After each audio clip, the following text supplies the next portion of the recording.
प्रदेश अध्यक्ष नियुक्त कर रखा है पश्चिम उत्तर प्रदेश में पवन वर्मा जी, ये कहते हैं कि मैं 35 साल से लोक जनशक्ति पार्टी रामविलास का वफादार सिपाही हूँ। लेकिन हम पूछना चाहते हैं पवन वर्मा को कि 35 साल लोक जनशक्ति पार्टी को स्थापित ये समय नहीं हुआ है, क्योंकि सन 2000 में स्थापना हुई थी और ये भी स्थापना हमारे दलितों का मसीहा रामविलास पासवान जी ने दलित सेना के कैडर से निकालकर कार्यकर्ताओं को उसमें लोक जनशक्ति पार्टी में विलीन करके वो लोक जनशक्ति पार्टी का निर्माण किया था। उसी के साथ हम प्रदेश अध्यक्ष वर्मा को बता देना चाहते हैं कि आप सच्चे सिपाही 35 साल का जो आप बताते हैं, तो मैं ये फोटोग्राफ दिखाना चाहता हूँ।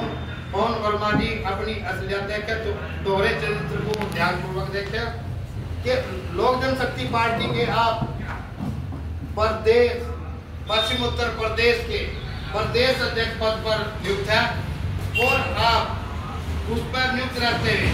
तो मैं पूछना चाहता हूं, क्या लोक जनशक्ति पार्टी रामविलास में टोपियों की कमी है?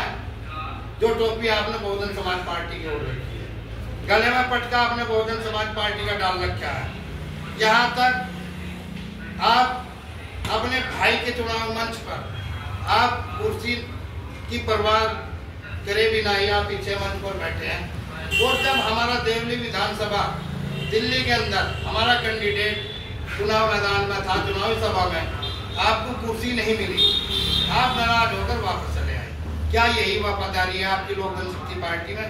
और आप ये कहते हैं कि रामविलास पासवान जी ने और ये एजेंडा दिया था, ये मिशन दिया था लोक जनशक्ति पार्टी को कि दलितों, पिछड़ों, मुस्लिमों, अल्पसंख्यकों एवं अन्य समाज के गरीब वर्गों के उत्थान के लिए एक मिशन तैयार किया गया, जो उत्पीड़न इनका हो रहा था, उसे रोकने के लिए रामविलास पासवान जी ने मिशन दिया। लेकिन आप लोगों ने इस मिशन को आपने इस मिशन को मिटाने के लिए कसम खा रखी है। आप अपनी प्रदेश कमेटी में ऐसे पदाधिकारी रखते हैं जैसे कि चंद्रमा ब्रह्मचारी जी है।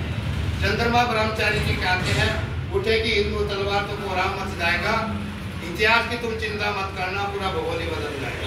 क्या यही आपका लोक जनशक्ति पार्टी के प्रति प्रेम है? क्या ऐसे पदाधिकारी रखने का आपका मूल उद्देश्य क्या है? ये सारी चीजों को देखते हुए ये अल्लाह कौन कार्यक्रम चलाया जा रहा है और कौन सा 26 जिलों में चलाया जाएगा।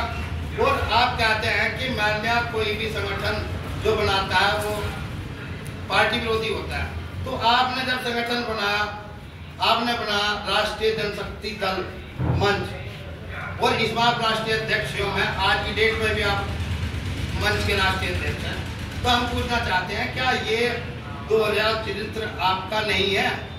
आपके जो पदाधिकारी हैं, कुछ उन लोगों का भी मान लिया अपने संगठन है, जिसमें आपके जनपद गाजियाबाद से डॉक्टर आलोक गुप्ता का वह प्रदेश सचिव बने हुए हैं, राष्ट्रीय सचिव बने हैं अखिल भारतीय हिंदू शक्ति दल के। तो ये इसी तरह से हम पूछना चाहते हैं कि मान लिया यही आपका प्रेम है। और आप जब भी देखते हैं कि मान लिया प्रदेश अध्यक्ष की कुर्सी पर रहते हुए भी आप जब चुनाव प्रचार करते हैं अपने भाई का, जब भी या अपनी भाभी का, जब भी कोई चुनाव आता है तो आप चुनाव प्रचार करते हैं और चुनाव प्रचार खत्म होते ही आप फिर मान लिया कहते हैं कि मैं तो लोजपा का सच्चा सिपाही हूँ। तो आप मुझे ऐसा लग रहा है कि एक कहावत याद आएगी, उस कहावत में कहा कि बरसाती मेंढक, जब बरसात आती है तो बरसात में मेंढक टर करने लग जाते हैं और जब बरसात चली जाती है तो वो मेंढक इसी प्रकार हमारे प्रदेश अध्यक्ष जो पवन वर्मा जी हैं, ये कहावत उन पर सटीक बैठती है।